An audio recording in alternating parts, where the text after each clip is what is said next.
Mike is being an He left our dog on an island. There he is. Is there a dog with him? No. There's no dog. My dog. My dog is right there. She's right there. Poor Bailey. Poor Bailey. There's the dog.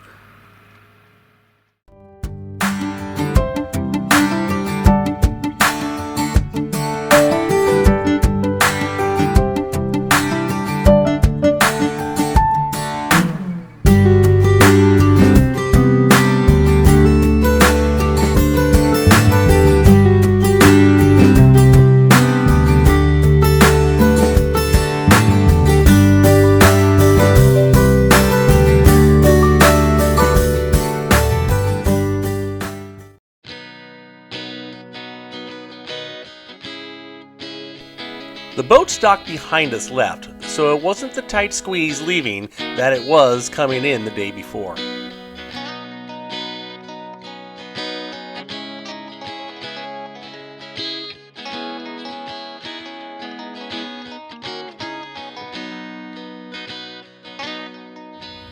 We're leaving Heriot Bay, and nice place. Yeah, it was nice. Nice inn and a little pub and a nice restaurant if you're going to eat. We didn't eat the, we went to the pub. Because we'd just been to the really nice Yeah. dinner at the other place. But. Yeah. And really easy to provision. That's nice too. There's a nice market there. And in fact, we didn't know the layout here, but I think we could have just as easily anchored out at Rebecca Spit and used the dinghy dock and gone to the pub and then provision. Yeah. So that's definitely an option. So that's an option, and it looks, and the store will deliver your groceries to any of the three, the government dock or the two resorts. Yeah, that's really helpful. So, when the van works. Yeah, the van wasn't working, but they still got it done. Yeah, they were really nice. So, yeah, it's a good place to provision. So, like if we're heading on our way up, that's one way. If we come up this side, that's one place. And we were looking at doing just coming out here and doing Rebecca Spit tonight, but the wind is blowing a little bit that direction. It's supposed to come up a little bit tonight in the middle of the night. And it is coming up. I saw windy as well, and so we're gonna move on. Yeah, it's not protected from the north side. That's the only side it's not protected from. So, and it's also looks like you got to really, for us at least, anchor around the edges around the beach. It kind of slopes up. The middle is like 60 feet, so a little too deep for us. So we're going to head over to Squirrel Cove, I think, and maybe spend a couple days there. Maybe. Yeah. We'll see. Yeah. So, and looks like we got a nice crossing and nice relaxing, maybe 3 hours. Full fridge of food. And a full fridge of food. Yeah, exactly. Away we go.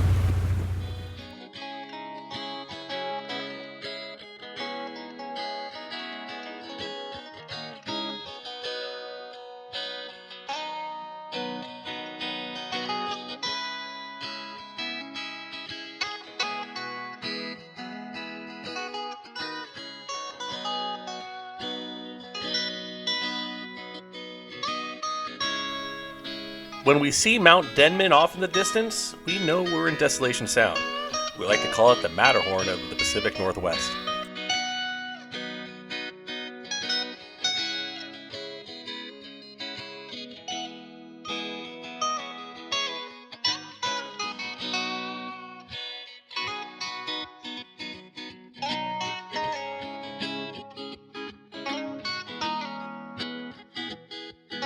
Squirrel Cove is entered through a narrow yet easily navigable passage and opens up to a large anchorage with good depths and excellent protection.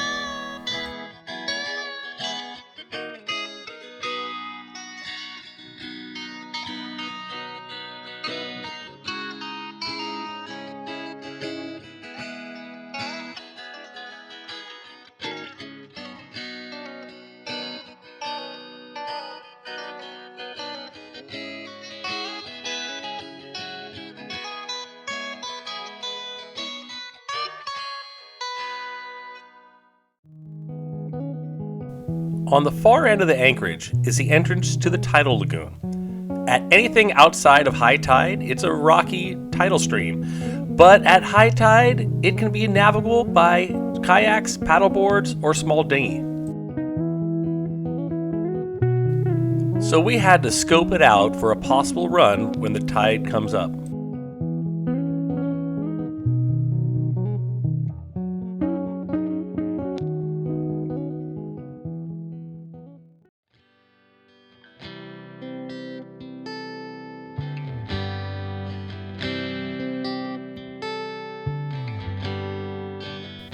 It was time for a hike, and the Squirrel Cove area has a few trails originating from the north end of the anchorage, and they branch out from there.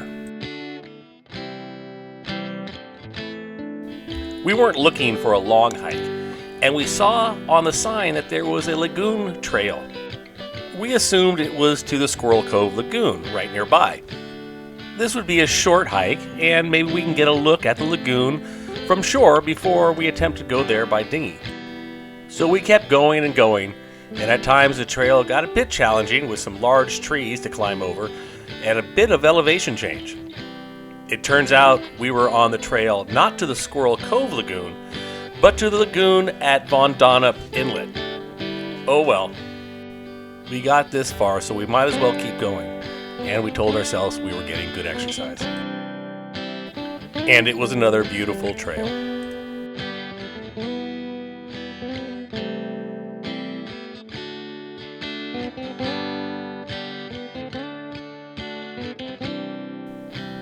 And of course, Bailey found a mud puddle to walk in.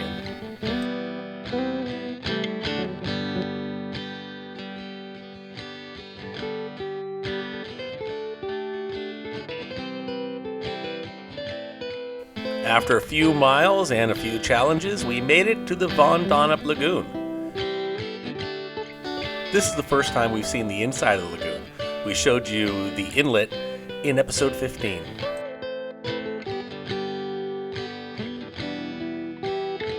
The three of us enjoyed a little breather before we turned back to the hike to Squirrel Cove.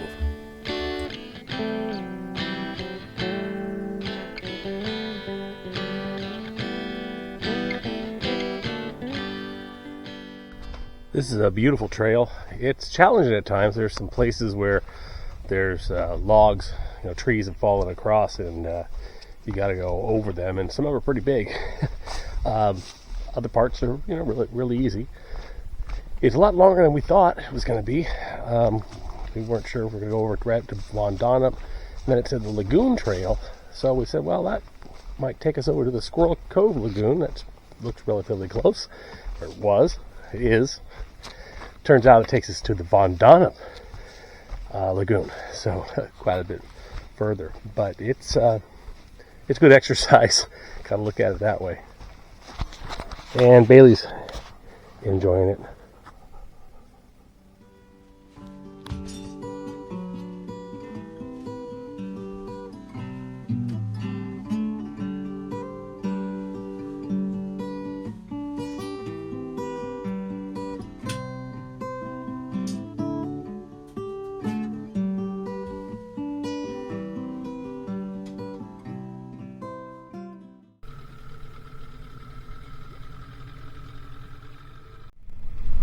We're going to try to go into the lagoon. It's just starting to peak at the top of the tide, so should be going in a little bit with us for a little bit, and then hopefully we'll get back out. Well, we're going into the lagoon. Mike has turned off the engine. Did you want to row? Or do you want to steer in any way? Sorry. It's actually going quite fast. We walked on this earlier today. It was a really fun drift in, kind of like river rafting.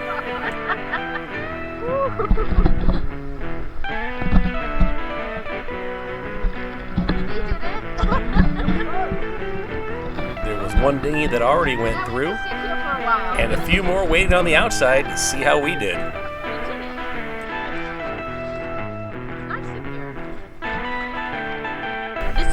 I thought I was walking to on our death march earlier.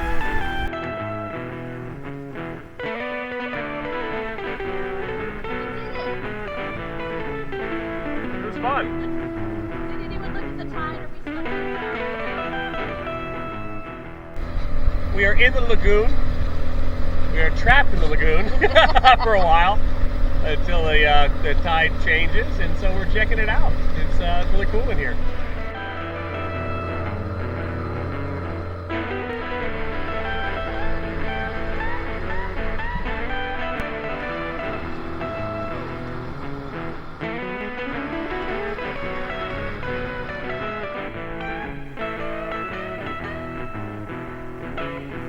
One boat wasn't going to wait for the tide to turn, and they powered their way out. Looks like they made it.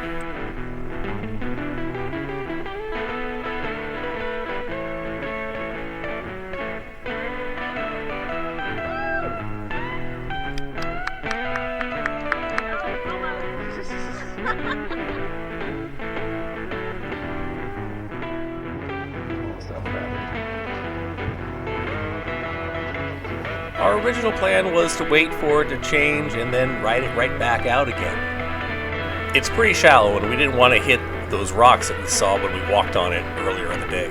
And we were having fun powering up into the entrance and then letting the current take us back.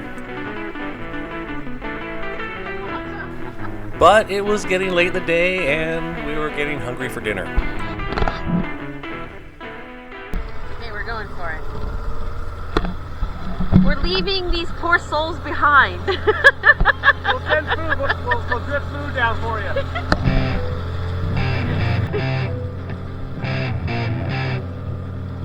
It was go time.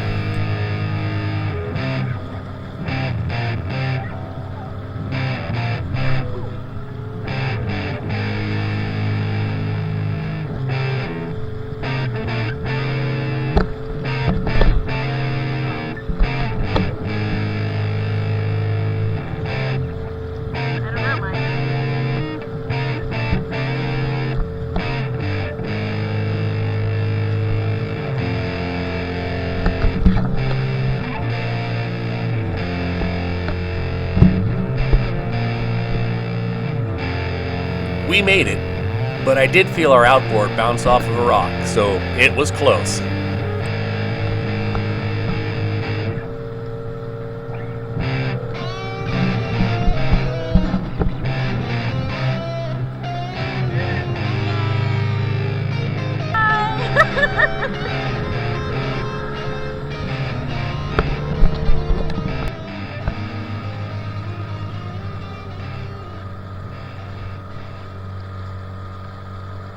And Bailey was happy to see us. It was her dinner time too.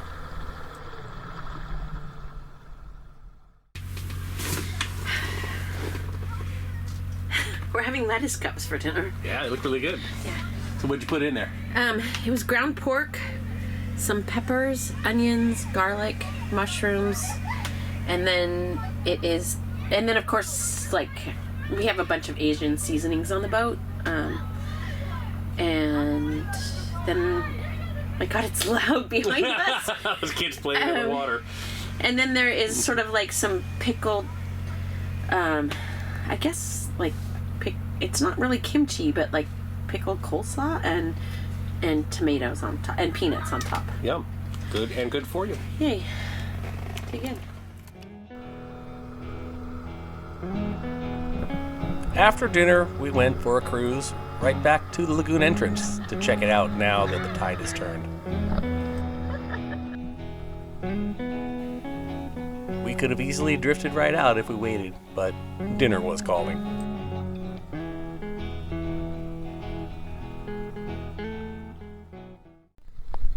We're going to take a little ride off to the store and go check that out. Amy and Robbie went last year. I didn't go. I stayed on the boat, so it'll be my first time to go check it out.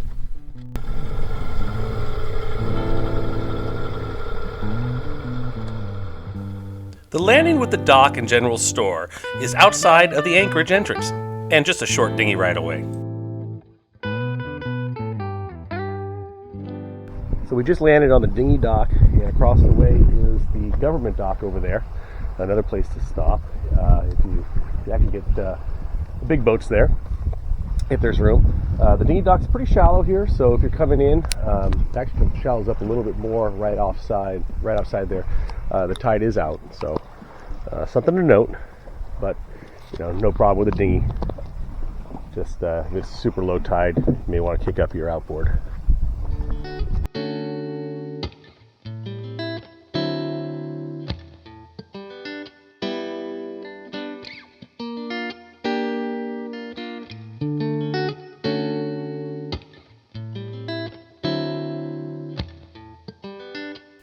The general store definitely is not a supermarket, but it has a very decent selection of provisions. Owners Kurt and Terry have done an excellent job providing supplies not only to cruisers, but to the surrounding community. And you won't go wanting for liquor, wine, or beer. And if you didn't know it was there, you may miss downstairs is a pretty well-stocked hardware area, something that's really good when you're on a boat.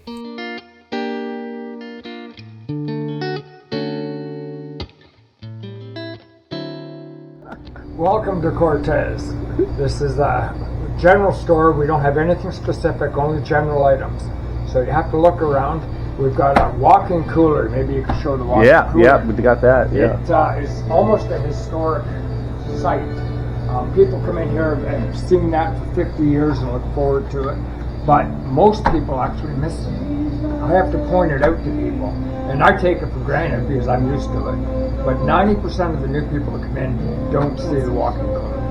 And it's excellent. We've got a good variety of cheeses, fresh fruit, fresh vegetables, and a little bit of everything else through the store. So welcome. Well, thank you. We stopped by the craft shop. This is a place where you can buy souvenirs or gifts for someone back home.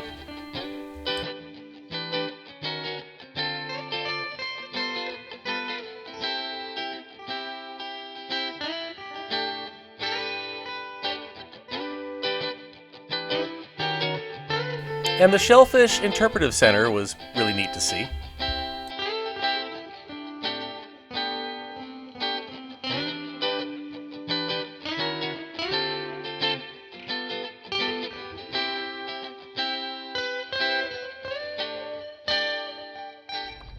Well, we really just came here to check out the place and actually a lot more stuff this time. I feel like it's our duty to support the local businesses. And Amy was going to get some cream, and now we ended up with a whole bunch of stuff and Cream, ice cream, beer, dumplings. Snacks, dumplings. Yeah, that's good, exciting. So yeah. But yes, last year the shelves were wiped out because it was right after BC Day. Today the store was much more stocked, and they have a variety of items. Like you could even get an Instapot if you wanted. Oh, I didn't see that. Wow. Yeah. The walk-in was really nice. Lots of good produce and stuff there. And then there was a hardware section. Yeah, good hardware section. That's good. That could be real helpful if you need something. Yep. So always something breaks on a boat, right? Yep. So, okay, we're gonna head back, and hopefully we didn't buy too much stuff, but we can still get the dinghy up on a plane. Then it was back to the boat with our provisions and to give Bailey a little fun time. The moon jellyfish that came in with the tide didn't dissuade her at all.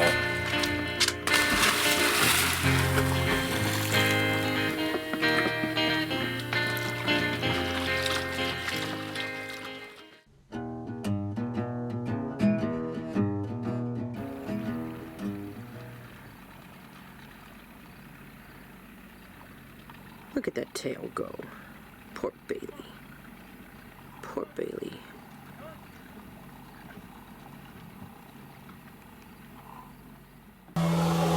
Who thinks Mike is a Put your comments in the link below, or put your comments down below. Something like that. Yeah. Join us in our next episode when we cruise to Teakern Arm and anchor near Castle Falls. We take the trail to Castle Lake and take a swim in its beautiful, clear, warm water.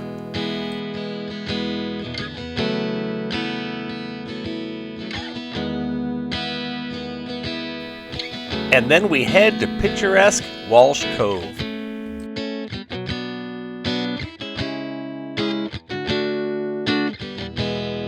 And we would really appreciate it if you liked and subscribed.